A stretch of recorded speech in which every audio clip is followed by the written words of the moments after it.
Welcome to the AFR Saints channel, where we provide you daily content on your favorite team, the New Orleans Saints. Do us a favor and hit that subscribe button. Be sure to leave your comments below and smash that like button. Who dat? Give me what should be an expectation for this third preseason game against the Texans. What is your expectation? Dennis Allen has kept it close to the vest about whether any starters will play, and they didn't get the work they thought they were going to get in against the Texans this week since they canceled joint practices. But my gut still says we don't see a lot of starters. They're going to look a lot like last week's game. The players that need snaps, like young players, Trevor Penning, Peyton Turner, etc., that need to develop, and the guys they need to evaluate that are battling for roster spots. That's my best guess. Are you okay with them not having the joint practices this week, considering it seems like, Mike, I know you were out in L.A., it seems like they got a whole lot of work done last week against the Chargers? Yeah, I think the joint practices are great. I think it would have been a good thing to have two sets, and I wouldn't be surprised if we see them schedule two sets of joint practices next year. I think they like it. I think they like the controlled environment of it. But after, seeing everything go smooth in the preseason opener and then seeing how much work they got in the Chargers practices, I don't feel like this team hasn't gotten enough work in yet. I think they feel pretty close and ready to me as far as you can be in a preseason. I kind of compared it, Mike, to a bell curve, like the preseason, right? You sort of you start slowly as you ramp up. It's like just helmets and shorts, and then you get the full pads, and then you've got preseason games, and you hit this crescendo, and then it's sort of ramped down toward the season, right, to make sure you're healthy for the season opener. Do you feel like that's the part where they are right now, where it's just like, hey, just get everybody healthy and fresh that you're going to need for the opener? Maybe. I mean, that, like I said, that's my guess. If they're deciding they want to get in one more, they're going to the Dome to practice tomorrow. If they want to do one more series with the starters like they did in the first preseason game, I don't know for sure. But either way, that crescendo is either already starting or, after tomorrow's practice, or it's happening by early next weekend. A difference this year is that cut-down day is now next Tuesday. So they're going to be down to 53 already next Tuesday, which is a lot earlier than normal. Mike Triplett's with us. He's on Twitter at Mike Triplett, neworleans.football. Convos are brought to you by our friends over at Benny's Car Wash. You brought up Trevor Penning, and it is really hard to have any conversation about this team without someone bringing that guy up for a lot of reasons that I think we all know. He's a big part of how high or low they could go, really. Yeah. So what's your thought on how he's done? Well, he looks like, a redshirt freshman or a continuation of a rookie season to me, for all the reasons that we know. Look, he was raw anyway. If there were no injuries, he was, Northern Iowa, looked raw on tape, needed some seasoning, needed some refinement, and then he missed out on, a lot of that last year. He got hurt during training camp. He missed most of the season. He got hurt again. He missed all of OTAs and minicamp. So, it's like a really extended rookie year. But I think you could look at, be optimistic or pessimistic about him. He doesn't look like a first-round draft pick ready to contribute like Chris Olave did right away. But I also think the baseline is already pretty safe. I think he's already at about the level you would expect James Hurst or someone like that to play at left tackle. And if he can be that, then they're good. And if he can, by November and December become something special and start to look like a first rounder, even better. So I think the thing I feel best about is I don't think we're seeing a guy who's just plain not ready. And certainly that we haven't seen any injury setbacks, which was my biggest concern heading into training camp. Mike Triplett is with us. So you pointed out the 53-man roster will be set on Tuesday. And I think it's always important to point out, Mike, that Tuesday it'll be the first 53, not the final 53, because there's always changes after the 53-man roster comes out. So I know at neworleans.football you all bandied about the name Shaq Davis, who's been really impressive. Like, is there enough room to keep a guy like that, considering how many good receivers you already have? Yeah, I don't.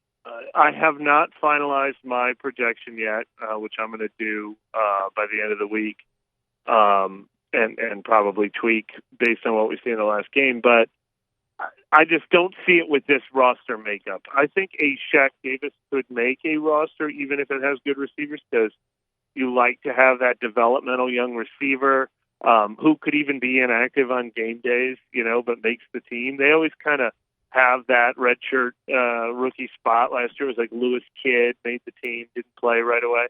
But the problem is they already have A.T. Perry. And can you take the raw, lanky, tall, downfield threat? Can you take two of those guys? And then if you're keeping Jimmy Graham, you're almost saying three of those guys who are big targets who probably are just pass catchers right now and not really blockers and not major special teams contributors. So I don't really see a spot here for him, but it'd be a shame if they can't keep him on the practice squad because he looks like there's something there. Does the Ryan Connolly injury, or how does the Ryan Connolly injury affect things?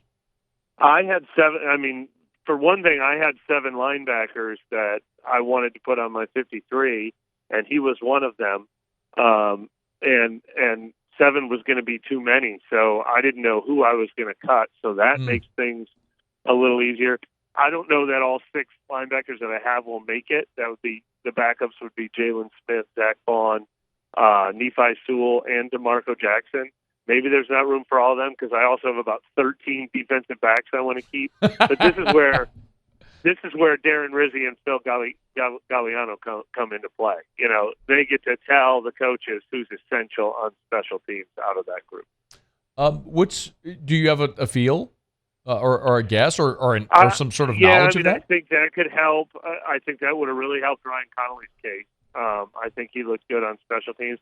Look, Zach Vaughn has been a core special teamer, even though there are now some other linebackers who look like they might potentially threaten to pass him up in the linebacker pecking order. I don't know that they'll be more trusted on special teams. Isaac Yadam is their 5th corner, but when he joined the team last year, he was a core special teamer. I think that will help determine Ugo Amadi, Jonathan Abrams, Smoke Monday, Anthony Johnson, Lonnie Johnson, like all these DBs that I'm saying are hard to sort through. I think what are they going to be doing on special teams is going to be a big deciding factor too. A couple more for you. Mike Triplett is our guest. If I asked you, and we've highlighted a lot of names, but I said, okay, spot shadow a couple. Who is the most to gain? Who is the most to lose on this week? And then obviously with the preseason game in particular, is there anybody that immediately comes to mind for either of those?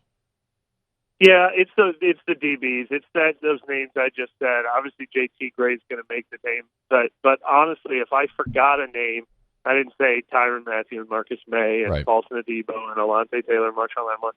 But I think I have 13 that I'd like to keep. In a normal year, I might tell you that Anthony Johnson was going to be my sleeper to make the roster, but the spots are just so hard to come by. It's going to be hard for Smoke Monday to make this roster. I think Jordan Howden, the rookie, will make the team at safety. But that's the position where if somebody wants to try and make or break it, that's a big one. There's probably a couple offensive line spots to be sorted out because nobody is stepping up and winning those backed-up jobs. Storm Norton and Lewis Kidd both had difficult games the other day. Lucas Kroll is another one. He did not take advantage of his opportunity to say, you have to keep me on this roster the other day. Maybe he can make up for that at tight end. So those are some that come to mind.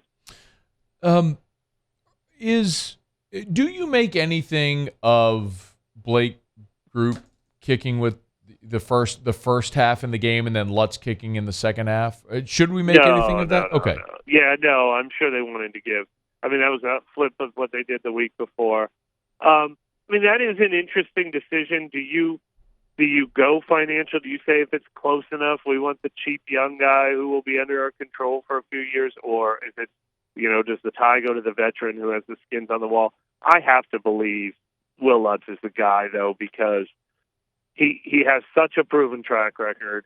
I think he's been more consistent throughout the offseason and throughout camp. I think he has the stronger leg. I think he has the proven mental toughness. But Groupie looks like they made the right choice with their undrafted rookie. You know, if they could trade one, if they could stash one on IR, I think they would try to do that. I mean, it's obviously very reminiscent of the Morstead-Gillikin situation a couple of years ago, and then a year later they did make the switch. So. Mike, Triplett, when we're talking next week, as you mentioned, that 53-man roster will have been decided, at least the initial will have been, and camp will be over, and they'll be getting ready for the season opener. If I asked you if you have one big overarching theme from this training camp, is there something that just immediately comes to mind? Well, yeah, I mean, I would say for the entire offseason, I mean, it's just, we've already forgotten how bad this offense was the last couple of years ago. I mean, it feels like they've gone from 2019 to now, like Derek Carr reminds me of Teddy Bridgewater taking over when Drew Brees was hurt and they went 5-0. I mean, it just feels like not vintage Drew Brees, but like 2019 Drew Brees. We're just seeing the offense work the way it's supposed to. So we feel really good about what Derek Carr looks like, and then obviously they've added depth to all the skill positions. So there's a lot of reason to be optimistic about the offense. And then a reason for optimism, the defensive line has been sort of, outside of probably Chris Olave and Marshawn Lattimore, the defensive line, there's probably 5 guys competing for camp MVP, from Carl Granderson to Malcolm Roach to Peyton Turner. Brian Brzee looks good. Tano Passadio looks good. Colin Saunders looks good.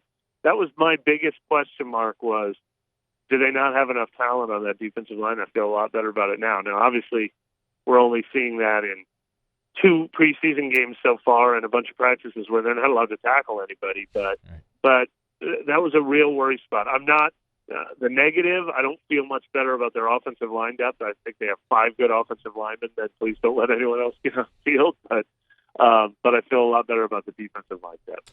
He is Mike Triplett, again on Twitter, at Mike Triplett, neworleans.football. You can find all the content there on social media as well, with us every single Thursday for as long as the Saints are playing football, courtesy of our friends over at Benny's Car Wash. All right, man, we appreciate it. Thanks so much. All right, thank you. Hey, thanks so much for watching. Please leave your comments. I love to interact, and be sure to hit the red subscribe button below.